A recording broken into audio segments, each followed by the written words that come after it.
시온 찬양대 귀한 찬양 감사합니다. 하나님께서 우리에게 풍성한 은혜 주실 줄로 믿습니다. 날마다 풍성한 은혜로 승리하시기를 주님의 이름으로 축복합니다. 여러분, 우리는 하나님을 믿습니다. 그래서 이를 하나님에 대한 믿음을 가졌다, 하나님에 대한 신앙을 가졌다, 여러분 이렇게 말합니다. 하나님에 대한 믿음, 신앙을 가지고서 그러한 자로서 우리가 지금 살아가고 있으니까 여러분 이를 통하여서 신앙생활을 한다, 이렇게 말합니다. 그럼 신앙으로 살아간다, 신앙으로 생활한다. 그럼 사는 것이 그렇게 단순하지 않죠. 먹고 자고 이런 단순 반복이 아니라 그럼 그 속에서 수많은 일들이 복잡다단하게 우리 삶에 닥쳐옴으로 말미암아 신앙으로 살아가는, 신앙 생활하는 자에게 다양한 주제들과 질문들이 생겨나게 된다는 겁니다.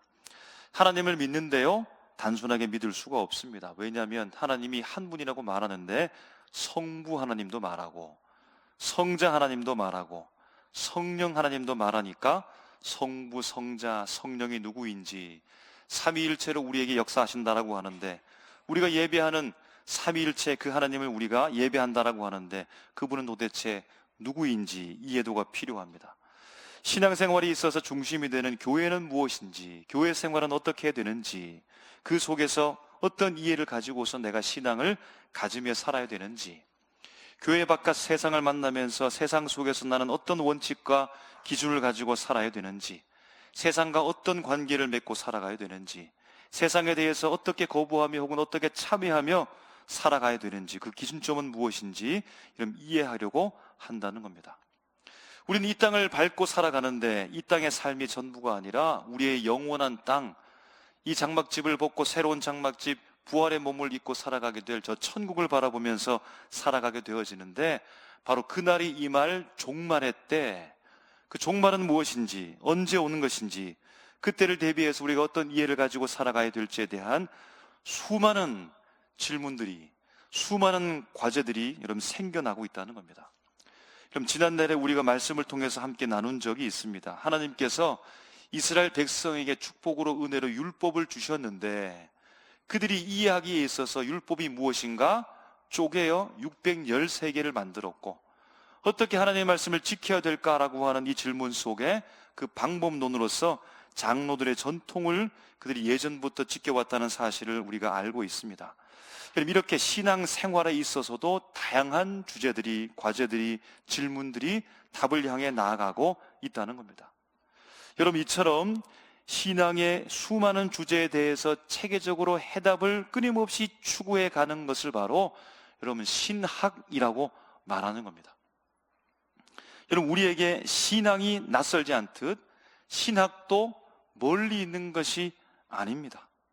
신앙생활을 잘 해야 되지만 또 반면에 신학적으로 우리가 잘 다듬어진 지식을 가지고서 살아가는 것도 대단히 중요하다라고 할 수 있겠습니다.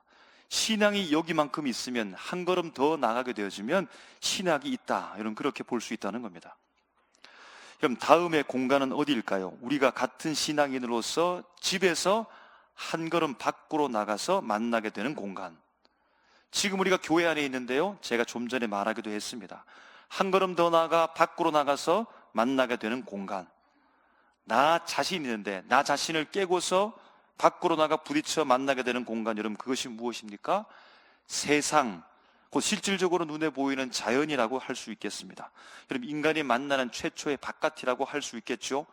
창조된 세계, 곧 자연을 우리가 만나면서 그 바깥 세상에 대하여 자연스럽게 여러분 질문이 생겨납니다. 하나님, 저 자연은 무엇입니까? 하나님, 저 나무와 저 물과 저 하늘에 날아다니는 새는 무엇입니까? 어디로부터 왔습니까? 어떻게 생겼습니까? 여러분 그렇게 바라보면서 자연을 향해 감탄하기도 하고 혹은 대항하기도 하고 개발하기도 하며 혹은 다스리기도 하고 다스림 받기도 하고 혹은 친구가 되기도 하고 혹은 적처럼 그렇게 경계하면서 살아가고 있는 그 자연, 신앙인으로서 우리가 신앙생활하며 만나게 되어지는 그 자연 세계를 여러분 어떻게 우리가 이해하고 바라보아야겠습니까? 그럼 신앙의 사람이 마주하는 이 자연을 통해서 하나님께 질문하고 무엇입니까? 라고 답을 계속해서 체계적으로 추구해 가는 것을 여러분 신학 중에서도 자연계시 신학이라고 말하는 겁니다. 자연계시 신학. 여러분, 이러한 신학적 주제가 실질적으로 있는 것입니다. 자연계시, 이 말이 무엇일까요? 그럼 계시라고 하는 것이 무엇일까요? 계시라고 하면 직통계시를 이야기하면서 갑자기 우리가 몽롱한 상태 속에서 한 번도 듣지 못했던 어떤 음성을 듣는 것을 계시라고 하는가? 그럼 근본적 뜻은 이 계시란 말은 드러낸다라는 뜻입니다. 나타낸다라는 뜻입니다. 어떤 정보, 지식을 드러낸다는 말이 아니라 인격자 되신 하나님을 드러낸다. 인격의 하나님이 나타나신다라고 하는 것을 계시라는 겁니다. 그러니까 자연 계시라고 했으니까 자연에 하나님이 계시되어져 있다. 자연을 통해 하나님께서 드러나신다, 하나님께서 나타나신다라는 겁니다. 그러므로 오늘 우리가 신학인으로서 만나게 되는 바깥 세상, 이 자연을 통하여 자연계시 신학적 사고를 하는 것은 당연한 것이고, 이 말이 어려울 뿐이지 우리는 지금도 그 신학적 사고를 하고 있다라는 겁니다. 자연 곧 창조된 세계 속에, 자연 곧 창조된 세계를 통하여 하나님을 알 수 있다라고 하는 것이 자연계시입니다. 그럼 자연 속에서 하나님의 존재, 속성을 발견한다는 겁니다. 그럼 그 창조물의 아름다움, 질서, 고귀함, 하나님의 존재를 바로 거기로부터 증명해낼 수 있다라는 겁니다. 여러분, 그래서요, 모든 사람이 다 자연을 볼 수 있고 모든 사람이 자연을 목도하면서 바로 그 속에서 하나님의 계시를 볼 수 있다라고 하는 측면에서 일반 계시, 보편 계시를 말한다는 겁니다. 모든 사람이 자연을 보며 모든 사람이 자연을 통해 바로 거기에서 하나님에 대한 인식을 가질 수 있다라는 겁니다. 여러분, 그렇게 되니까 이 자연 계시의 신학은 자연스럽게 바로 하나님이 이 자연을 창조했다라고 하는 창조론으로 이어지게 되는 겁니다. 하나님께서 세상을 창조했다라고 하는 신학적 주제에 다시 한번 받아들이게 되면서 창조의 원인은 하나님이며 하나님께서 스스로의 의지와 목적을 따라서 이 세상 만물을 창조하셨으며 모든 창조물은 하나님의 영광을 드러내고 있으며 그 창조의 꽃인 인간은 하나님의 형상으로 창조되어져서 특별히 하나님과 관계를 맺고 하나님의 의도를 따라서 하나님의 영광을 위해 살아갈 존재로 지음받았다라는 겁니다. 그럼 그것이 누구입니까? 바로 나 자신이라는 겁니다.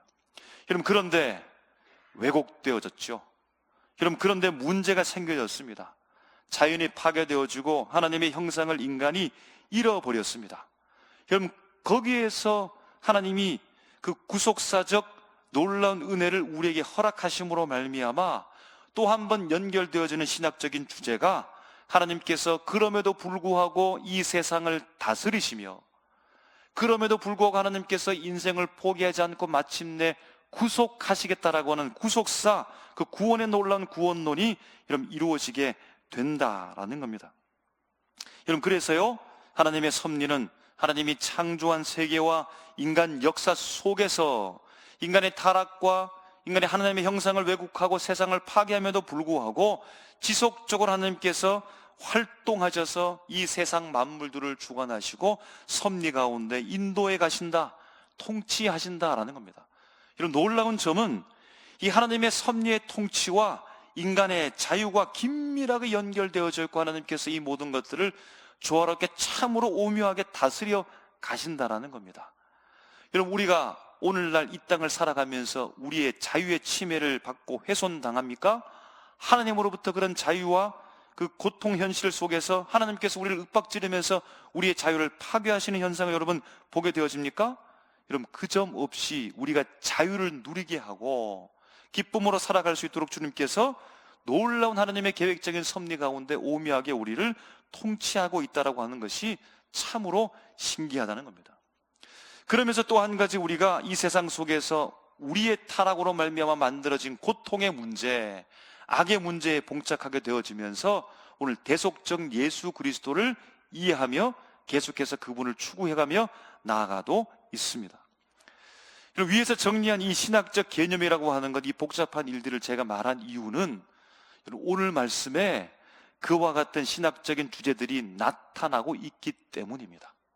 제가 없던 말씀을 막 끌어가지고 유식한 척 하려고 했던 말이 아니라 오늘 우리가 읽은 이 시편 19편 말씀 속에서 자연계시, 창조, 하나님의 놀라운 섭리의 신학적 주제가 오늘 본문을 통해서 구체적으로 드러나고 있는데요, 그 말씀을 함께 우리가 묵상하기를 원한다는 겁니다.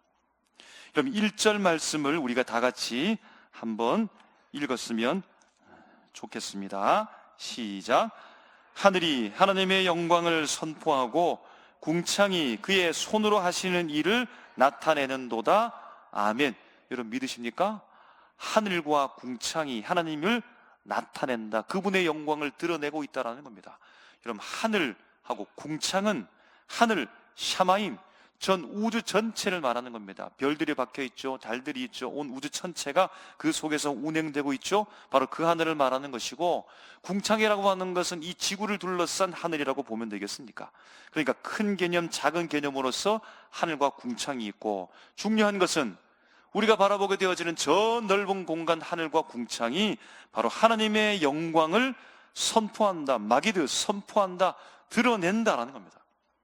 그러므로 우리가 앞에서 복잡하게 생각했던 그 신학적 주제, 바로 하나님의 자연계시 신학이 오늘 본문 1절을 통해서 우리가 발견할 수 있다라는 겁니다.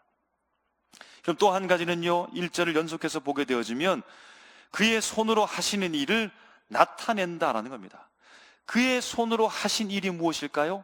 살아계신 그 하나님께서 그의 손으로 이 땅 만물들을, 자연을 창조하셨다라고 하는 것을 드러낸다, 나타낸다라는 겁니다.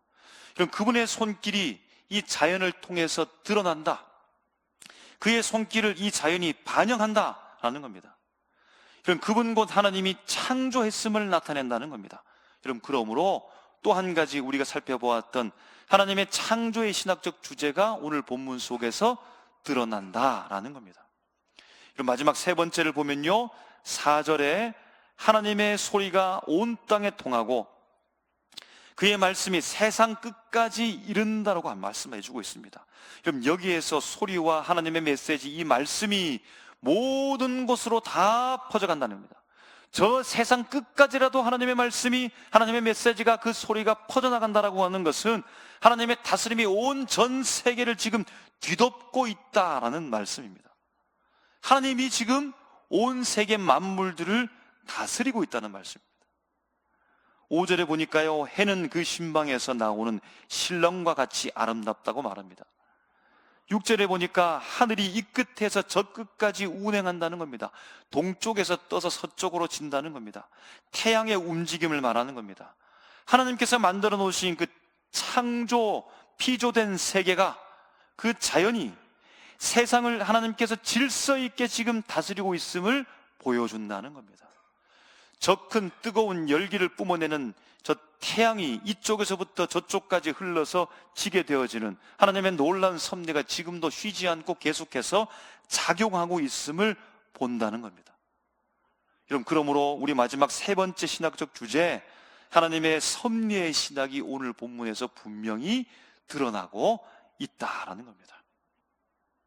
여러분, 이처럼 시편 19편 1절부터 6절에 자연계시, 자연이 하나님을 계시하고 바로 그 속에서 하나님의 손길, 하나님이 세상을 창조하셨으며 왜곡된 세상 속에서도 하나님께서 다스림을 멈추지 않는 오묘한 섭리가 지금도 참으로 오묘하게 세밀하게 작동하고 있다는 사실을, 바로 그 신학적 개념을 위엄 있게 아름답게 표현해서 오늘 기록해 놓은 말씀이라는 겁니다.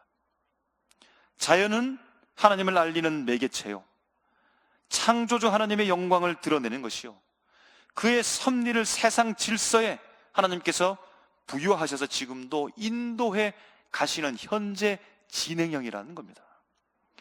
여러분, 그런데요, 제가 지금 말하고 있는, 복잡하게 말하고 있는 이 신학이라고 하는 이 학문적으로 보게 되어질 때, 신학 학문은 철학의 학문, 학문으로서 봐서입니다. 하나님에 대한 생각이 없었다는 말이 아니라 철학적 사고, 철학적 신학보다, 철학보다 학문적으로 볼 땐 신학은 더 후대에 있게 되어진 것입니다.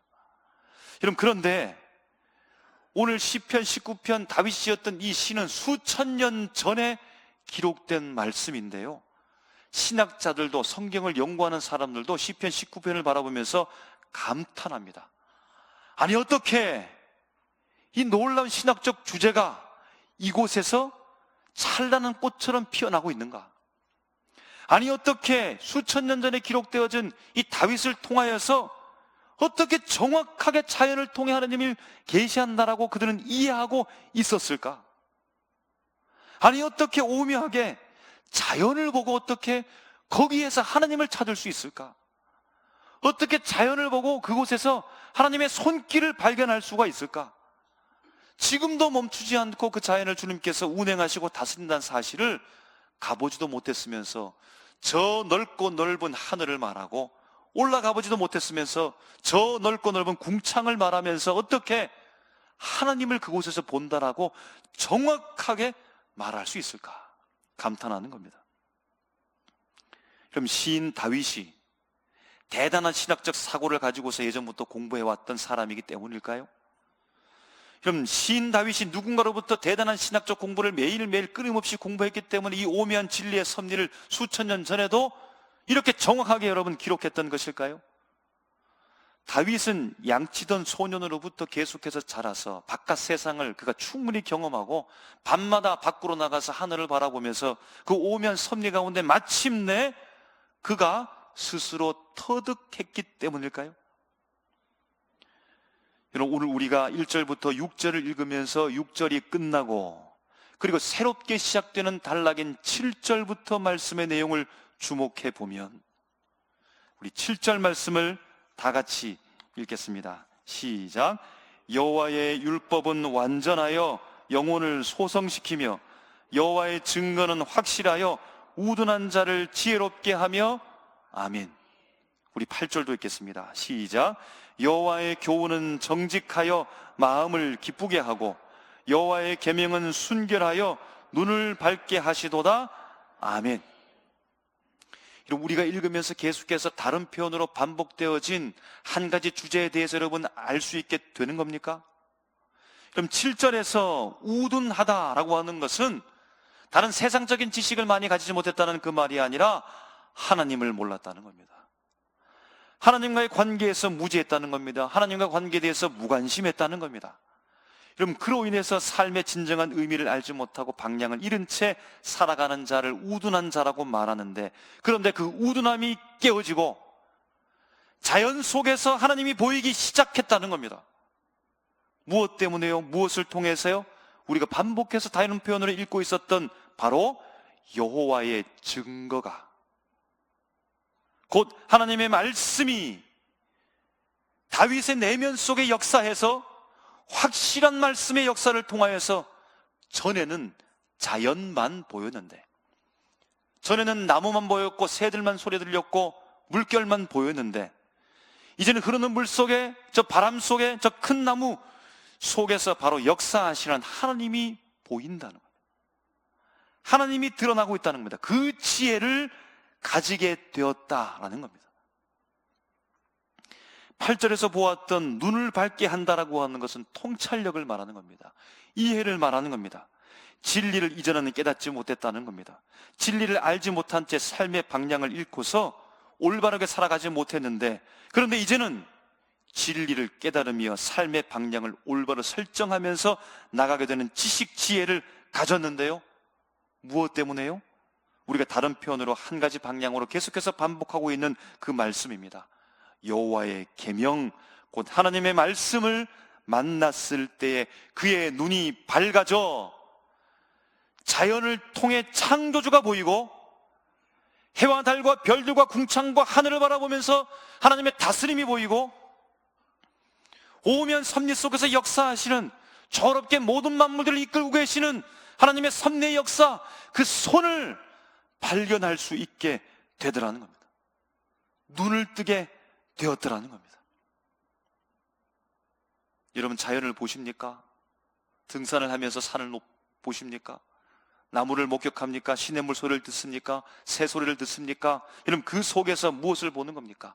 나무 참 좋다, 물 참 좋다, 물 맑다, 새 소리 참 아름답다. 여러분, 거기에서만 머물지 않는 것은 우리 속에 말씀이 있으며 말씀을 통하여 세상을 바라보게 되어지고 바로 그곳에 하나님을 우리가 볼 수 있게 된다는 겁니다.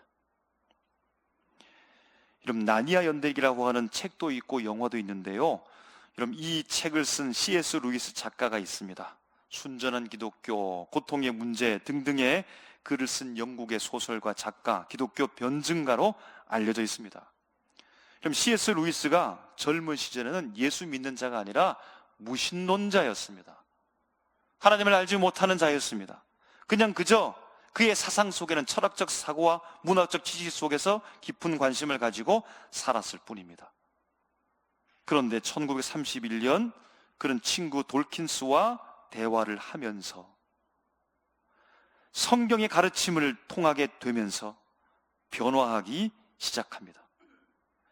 예수 그리스도의 존재와 예수 그리스도께서 말씀했던 그 말씀의 메시지의 진실성을 마침내 발견하게 되고, 결국에는 기독교 신자로서 회심하게 되었다는 겁니다.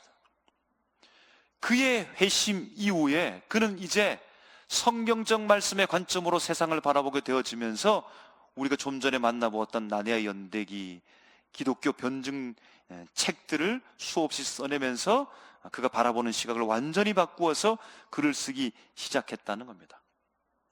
회심 이전, 기독교인이 되기 이전에 그의 초기 시집에 곧 1차 세계대전을 경험하고 무신론적 세계관 속에서 세상을 바라보았던 작품이 있는데요, 그럼 여기에 시 한 편을 제가 소개해드리겠습니다. 제목은 사탄이 말한다. 나는 자연, 강대한 어머니, 나는 법이다. 너희에게는 다른 법이 없다. 나는 꽃이요 신선한 이슬방울. 나는 너희 가려운 살 속의 욕망이다. 나는 전쟁의 오물과 고통. 나는 너희 숨을 질식시키는 바다. 나는 폭탄, 떨어지는 죽음이다. 나는 사실이자 너희 환상을 짓밟는 날카로운 이성이다. 나는 그물을 짜는 거미. 나는 피 묻은 턱을 가진 짐승이다. 나는 태양을 따라가는 늑대가 되어서, 그리고 나는 그를 잡을 것이다. 해가 지기 전에. 이런 시가 있는 겁니다. 무신론적 관점 속에서 전쟁을 경험하고 세상을 바라보면서 비관적으로 사탄이 지배하고 있는 그 자연을 발견했던 그의 시입니다. 그런데 그가 친구를 만나 성경적 관점 속에 세계관이 새롭게 열리면서 그가 시를 지었는데요, 새로운 집이라는 시입니다. 나는 노래와 세상의 주님, 살아있는 빛과 말씀, 영원한 아들과 달, 왕과 종달새, 나를 위해 새로운 집이 지어졌네. 바다를 담을 수 없는 나, 공중의 새와 지구의 아름다움을 위해. 그러나 사랑과 기쁨이 있고 인간의 슬픔이 있는 세상에서 은혜와 시간이 끝나고 노래의 새로운 시작이 있네. 이라고 하면서 C.S. 루이스는 자연의 아름다움, 하나님의 창조의 신비를 노래하고 신앙을 통하여 새롭게 발견되어진 새로운 그의 의미와 기쁨, 새로운 집을 바라보면서 그가 찬양하고 있다는 겁니다. 이제는 세상을 바라보니까, 말씀의 성경적 관점 속에서 세상을 바라보게 되어지니까 모든 세상은 하나님의 창조하신 피조물이며 그 속에 하나님께서 우리에게 알게 하시는 하나님을 계시하셨고, 그래서 우리 그 세상을 바라보면서 비관이 아니라 낙심이 아니라 찬양하면서 나갈 수 있게 되어져서 세상을 사랑하고 창조의 기쁨을 노래하는 사람으로서 그렇게 바뀌어지게 되었다는 겁니다. 여러분, 오늘 우리가 읽은 시편 19편 1절에서 6절 말씀에 여기에서 나오는 지혜는 도대체 어디에서 온 것일까요?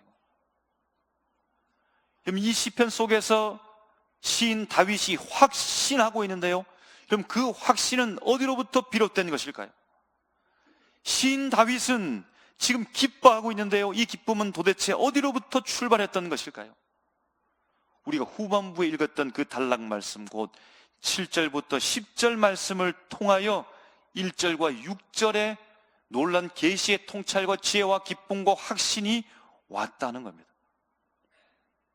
완전한 여호와 율법과 확실한 여호와의 증거와 정직한 여호와의 교훈과 정결하여 영원한 여호와의 경외의 도를 읽음으로 말미암아, 들음으로 말미암아, 배움으로 말미암아, 그 말씀을 품으로 말미암아 그 말씀을 만나게 되어져서 그 말씀이 시인 다윗 속에 들어와 자연을 바라볼 때 그 말씀이 세상을, 그 자연을 새롭게 해석하더라는 겁니다.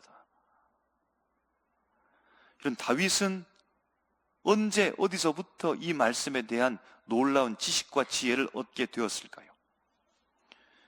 이는 우리가 잘 알고 있는 신명기 6장 6절 7절 말씀을 우리가 다 같이 읽었으면 좋겠습니다. 신명기 6장 6절 7절 말씀 함께 보시겠습니다. 시작. 오늘 내가 내게 명하는 이 말씀을 너는 마음에 새기고 내 자녀에게 부지런히 가르치며 집에 앉았을 때에든지 일어날 때에든지 이 말씀을 강론할 것이며 아멘. 여러분, 어떻게 다윗이 하나님의 말씀을 알게 되었습니까?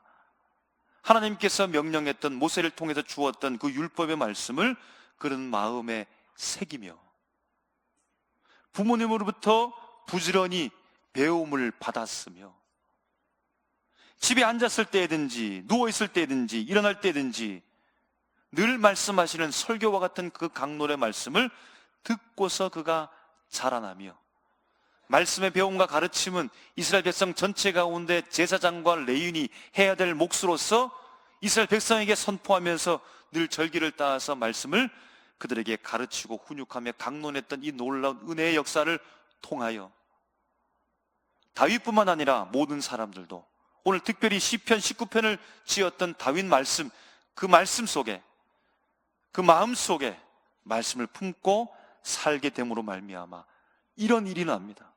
말씀이 세상을 해석하는 겁니다. 말씀을 담고 있었던 다윗이 세상을 바라보니까 그 속에서 말씀이 역사하여 세상을 해석하더라는 겁니다. 세상을 새롭게 보더라는 겁니다. 그의 눈앞에 펼쳐진 자연은 아름답게 보이고 그 자연을 이해하게 되어지며 그 속에서 섭리하시고 역사하신 하나님의 손길을 볼 수 있게 되더라는 겁니다. 어릴 때부터 들어왔던 그 말씀이 그 속에서 그 말씀을 품고 세상을 바라보게 되어지니까 새롭게 눈이 열리고 그 말씀을 통하여 자신을 바라보게 되어지니까 그 말씀이 자신을 해석하더라는 겁니다. 나는 우연의 존재가 아니며 나는 동물과 같은 구분 없는 물질적 존재가 아니라 하나님의 고귀한 형상으로 지음받았으며 하나님의 영광을 위해 살아갈 존재로 자신을 해석하더라는 겁니다. 자신 속에 있는 말씀이 자신을 온전하게 해석하더라는 겁니다. 자신 속에 품은 그 말씀이 타인을 해석하더라는 겁니다. 타인은 경쟁과 시기와 미움과 나에게 고통과 아픔과 시련을 주는 대상이 아니라, 사울이 그러할 수 있는데 사울을 그렇게 본 것이 아니고 오늘 후대에 우리가 다시 한번 이 말씀을 바라보게 되어지면 예수님께서 나를 위해 죽으셨던 것처럼 오늘 내가 바라보는 이 타인 대상은 나를 죽이려고 하는 사울조차도 내가 그를 죽여야만 마땅한 것이 아니라 예수님께서 나를 위해 죽으셨던 그 놀라운 사랑만큼 그를 사랑할 대상으로서 내 속에 있는 말씀이 그 타인을 새롭게 해석하고 바라보게 되어지며 바로 다윗이 그런 마음으로 사울을 바라보며 끝까지 믿음 가운데 사랑을 잃지 않고 살아가게 되었더라는 겁니다. 여러분, 동일하게 오늘 우리에게도 말씀을 품게 되어지면, 말씀을 가지고 살게 되어지면, 그래서 그 말씀의 역사를 통해 세상을 바라보게 되어지면, 나 자신을 바라보게 되어지면, 다른 사람을 바라보게 되어지면 생명의 놀라운 역사가 새롭게 해석되어져서 바로 거기에서 하나님을 발견하고 하나님의 섭리를 이해하게 되어지고 하나님의 놀라운 뜻 가운데 우리가 살아갈 수 있게 될 줄로 믿습니다. 여호와의 율법과 증거와 교훈과 계명, 여호와를 경외하는 도가 진리의 눈을 열어서 세상을 보게 하고 바로 그 속에 하나님이 역사하고 있다는 사실을 보게 한다는 사실을 믿으시기를 바랍니다. 오늘 우리에게 주신 여러분 10절의 말씀을 함께 읽고 말씀을 마무리하겠습니다. 읽겠습니다. 시작. 금 곧 많은 순금보다 더 사모할 것이며 꿀과 송이꿀보다 더 달도다. 아멘. 기도하겠습니다.